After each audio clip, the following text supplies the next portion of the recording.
Halo semuanya, kembali lagi di My PHP Tutorial di seri Dasar-Dasar PHP. Ini adalah seri ketiga, yang mana kita akan membahas conditional atau kondisi, if-else statement ya, array, kemudian perulangan. Materinya yaitu tentang kondisi atau if-else, kemudian ada array atau larik, dan tentang perulangan. Nah, kita langsung ke materi yang pertama. Nah, di sini saya sudah punya file PHP ya, dasar 3.php ya. Seperti biasa harus dengan ekstensi .php gitu ya. Pertama adalah tentang conditional statement atau if-else statement yang lebih terkenal if-else ya di dunia pemrograman. Ada 3 format dari if statement atau conditional statement di PHP.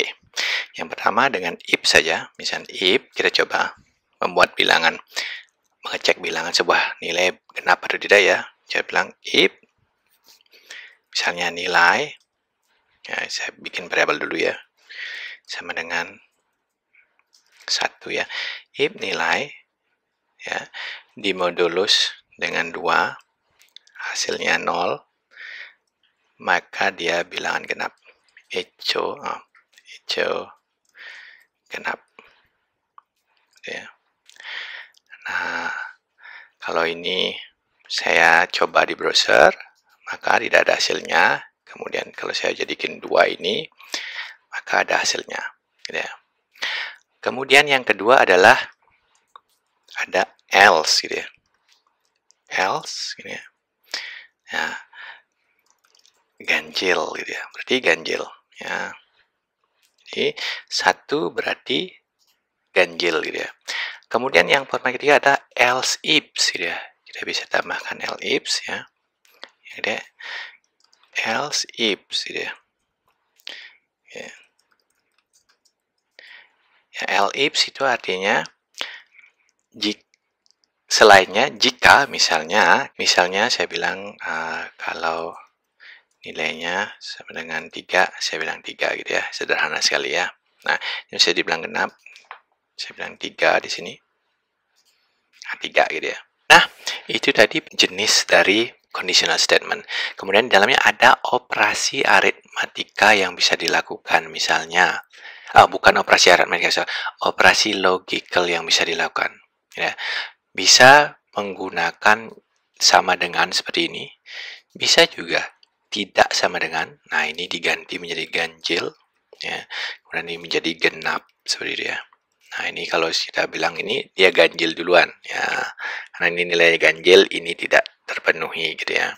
Nah, kemudian ada juga yang kurang dari.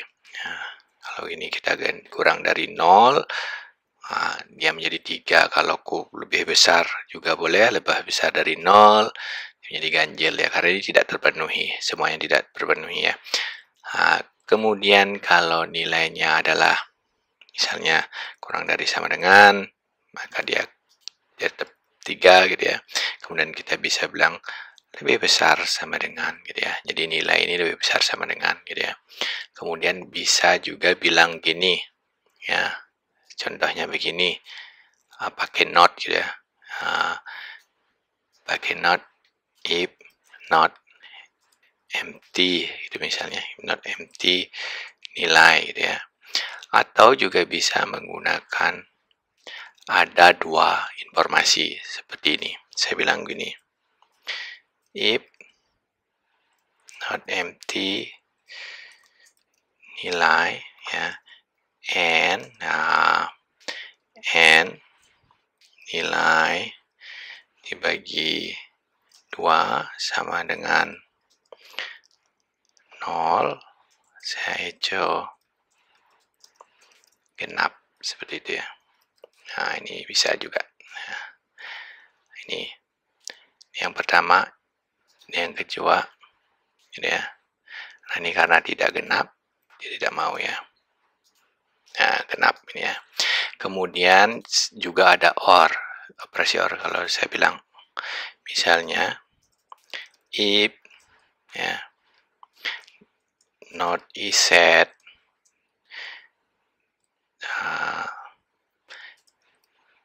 nilai gitu ya. Saya bilang if not is set jumlah or jumlah sama dengan 0, dan jangan return echo kosong. Nah, ini saya bikin variabel jumlah tapi tidak ada nilainya, berarti tidak ada nilainya. Ini di refresh, dia menjadi kosong gitu ya. Nah, kemudian kalau dia 0 juga begitu, tetap dibilang kosong, tapi kalau tidak kosong dia tidak keluar gitu ya. Nah, itu operasi aritmatika gitu ya. Jadi aritmatika ada, sama dengan, tidak sama dengan, kurang dari, lebih dari, kurang dari, sama dengan, lebih dari, sama dengan, atau not, atau negasi ya, atau tidak. Kemudian ada operasi and, kemudian ada operasi atau. Ini and dua-duanya harus benar atau salah satunya harus benar gitu ya. Kalau dua-duanya salah, dia tidak terpenuhi gitu ya. Lalu bagaimana dengan materi selanjutnya, array gitu ya. Array atau larik ya. Tidak seperti string dan number ya, yang hanya bisa menampung sebuah satu nilai. Array dapat menyimpan lebih dari satu nilai. Nilai yang ditampung bisa berupa string, number, atau array lainnya. Ya, untuk membuat sebuah array di PHP ada dua cara gitu ya. Ya, kalian bisa menggunakan, misalnya bikin negara ya, list negara, bisa gunakan seperti ini, array ya, misalnya Indonesia, Australia, misalnya Malaysia, Singapura, ini misalnya Jepang, gitu misalnya.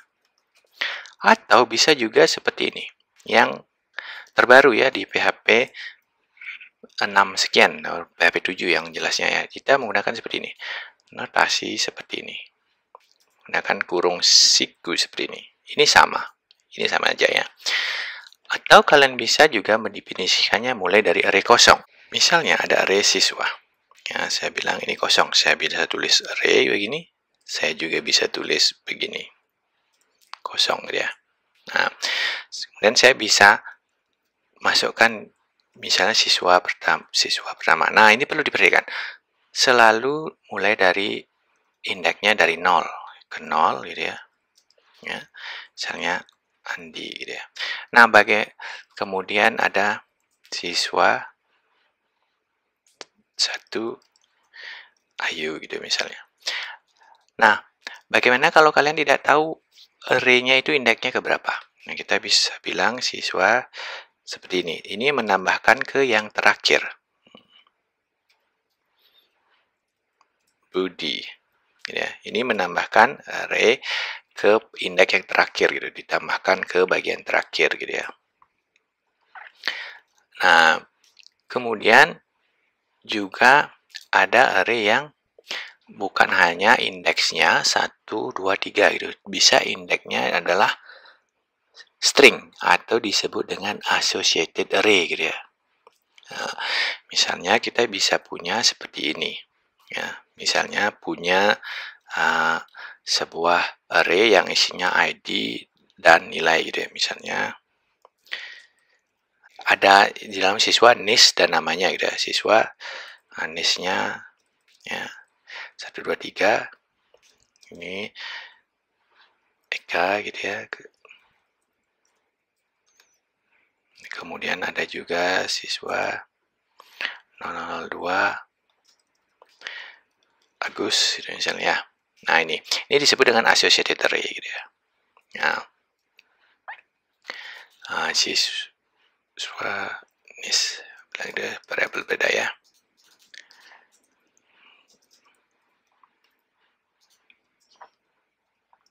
Ya. Di dalam array juga bisa ada array lainnya. Sama penambahan nilainya bisa seperti ini, tetap seperti itu ya. Nah, di dalam array ada beberapa cara, misalnya bisa diurut gitu ya. Jadi kalian bisa menggunakan sort gitu ya, variable sort gitu, sort misal negara gitu ya. Ini akan diurut gitu ya. Ya, jadi kalau kita coba tampilkan ya, kita tampilkan di sini, tampilkan di atasnya ya, print R gitu, cara menampilkan array ya, isi dalam array gitu ya, siswa negara ya. negara kita lihat ya. Indonesia, Australia, Malaysia, Singapura, Jepang sesuai dengan urutan di sini ya. Nah, sekarang kita kalau setelah sort hasilnya bagaimana? Setelah di sort, nah jadi A dulu, A, I, J, M baru S gitu ya. Kemudian juga ada namanya count ya. Jadi count itu jumlahnya, lihat jumlahnya berapa gitu ya. Ada 4, ada 5, 1, 2, 3, 4, 5 seperti itu ya. Kemudian bagaimana cara menampilkan array tertentu. Misalnya saya mau menampilkan array siswa yang pertama aja, siswa seperti ini juga ya, siswa 1 gitu ya. Yang ke 1 Ayu, kemudian yang kedua Budi gitu ya. Nah, kalau yang ini sama gini, jadi yang siswa nisnya, variabel nis 1, 2, 3 keluar Eka gitu ya. Itu cara mengambil nilai array-nya gitu ya. Nah, ini nanti array biasanya dilakukan proses perulangan. Nah, ini ke materi selanjutnya, bagaimana melakukan perulangan gitu ya. Perulangan atau looping di PHP adalah menggunakan, paling sering adalah menggunakan for each, dan while gitu ya. Jadi kalau pertama kita pakai dengan for gitu ya. For ya, ini harus ada sintaknya, mulainya. Jadi for itu mulainya. Jadi kondisi awalnya saya bilang gini. Saya bilang punya i, ya, indeksnya awalnya 0 gitu ya. Kemudian ada kondisi kapan kondisi itu berakhir gitu ya. Kurang dari misalnya 2 gitu ya, indeksnya kurang dari 2. Kemudian ada ekspresi akhir atau peningkatan dari nilai perulangan. Indeksnya saya bilang gampangnya plus seperti itu, indeks plus ditambahin, atau saya bisa bilang indeks min gitu ya. Bagaimana menambahkan indeks atau pengakhir nanti gitu ya. Nah, ini kita bisa bilang ya dari 0 ke 2 ya, lakukan apa, misalnya saya bilang echo siswa ke indeks gitu ya. Nah, saya tambahkan BR biar ada enter ya. Nah, kita lihat. Nah, siswanya jadi Andi, Ayu gitu ya. Jadi yang ke 0 ke 1 kurang dari 2. Nah, kemudian kita bisa juga bilang ini, kurang dari jumlah indeksnya siswa. Biar semuanya ditampilkan. Nah, jadi Andi, Ayu, Budi. Andi, Ayu, Budi gitu ya. Yang kedua, ada yang disebut dengan for each. For each itu agak berbeda. Jadi for each kadang-kadang kita pakai untuk mengiterasi ini associated array gitu ya. Biar kita bisa lebih gampang melakukan iterasi tanpa tahu indeksnya gitu ya. Apakah indeksnya integer, apakah indeksnya string gitu ya. Nah, bisa kita bilang, coba kita coba for each ya. Kita bilang ini siswa S, nah, item saya bilang itu S, nama saya bilang itu ya. Nah, terus kita bilang tinggal ini, tidak perlu mengakses indeks. Jadi siswa S nama, jadi siswa kemudian S nama, item yang ada di dalamnya ini itulah jadi namanya gitu ya. Nama, kita lihat sama Andi, Ayu, Budi. Kemudian bisa juga seperti ini, ada indeks ya, tanda sama dengan kemudian lebih besar gitu ya. Jadi iterasi siswa kemudian indeks dan namanya. Saya bilang gini, siswa, saya bilang gini ya, indeks ya, bisa dipakai indeksnya plus ya. Nah, hasilnya 0, Ayu, Budi. 1, Ayu, 2, Budi. Gitu ya. Nah, untuk yang siswa NIS juga bisa begitu. Ya, saya bilang for each, ya,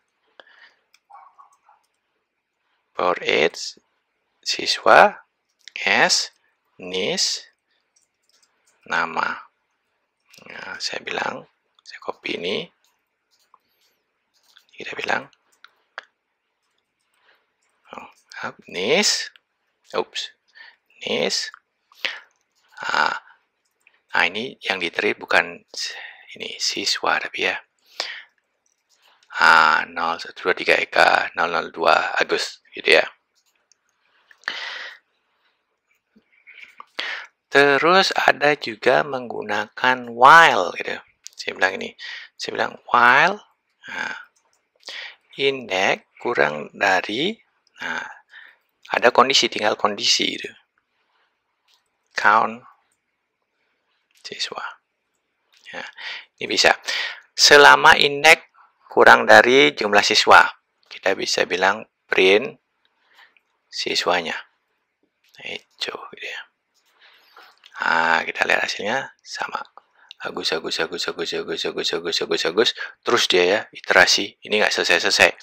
Nah, ini bisa harus ditambahkan juga di sini dalamnya indeksnya dinaikkan. Gitu ya. Nah, dinaikkan gitu ya. Tambahin terus. Kalau kita refresh sekarang berhenti gitu ya. Indeks ini ya, perlu diinisialisasi dulu dari 0 gitu ya. Nah, ini 0, 1, 2. Tadi kenapa dia dari 2? Karena indeksnya sudah ada di sini ya tadi ya. Dari variabelnya gitu ya. Nah, ini itu berbedanya while. While ya yang perlu membutuhkan kondisi awal juga yang didefinisikan di luarnya. Kemudian ada while kondisi pemenuhannya gitu ya. Kemudian di dalamnya juga perlu ditambahkan biar kondisi itu berakhir seperti itu ya. Biar tidak terus berulang gitu ya. Nah, juga ada do ya. While ya. Nah, ini sama ya. Gitu ya. Kita bisa bilang gitu. Ya, ini sama juga ini. Sama ya, do while dan ini. Ya. Perbedaannya kalian akan lihat di sini. Indeksnya sama dengan do while. Nah, bedanya akan dilihat gini. Do while artinya do ini minimal terjadi sekali gitu ya. Kalau while bisa 0 gitu ya. Kalau tidak terpenuhi. Jadi lakukan dulu ini baru cek kondisinya gitu ya. Ya seperti itu ya. Iterasi ini biasanya bisa digunakan dalam menampilkan data juga. Bagaimana kita mengambil data database, kemudian ditampilkan. Sering juga digunakan untuk menampilkan opsi dari sebuah drop down seperti itu. Kemudian atau combo box seperti itu ya. Nah, di tutorial yang nanti saya cantumkan di dalam kolom komentar, itu ada tutorial lebih advance yang dalam bentuk contoh-contoh kode di website MapP tutorial yang bisa diikutin. Untuk materi hari ini kita rangkum, kita sudah belajar tentang kondisi, yaitu if, else if, dan else. Kemudian array atau larix, bagaimana membuat array, bagaimana mengakses nilai array. Kemudian yang terakhir iterasi, bagaimana melakukan iterasi terhadap dari nilai array itu sendiri. Ataupun melakukan iterasi lain, bisa saja kita melakukan iterasi seperti ini. For, ya, I sama dengan 0, ya, I kurang dari 20, I plus, kita bisa bilang echo, gitu ya. Nah, kita bisa bilang gitu. Nah, ini 01 sampai 19 seperti itu. Ya, perulangan ya. Yang perlu kita pahami adalah bagaimana struktur perulangan itu sendiri yang kita sudah bahas tadi. Sekian untuk tutorial seri yang ketiga saat ini. Selamat mencoba. Kalau ada pertanyaan silahkan jangan ragu-ragu bertanya di kolom komentar. Jangan lupa subscribe biar tidak ketinggalan materi selanjutnya. Dan sampai jumpa lagi di video seri selanjutnya tutorial dasar PHP ini.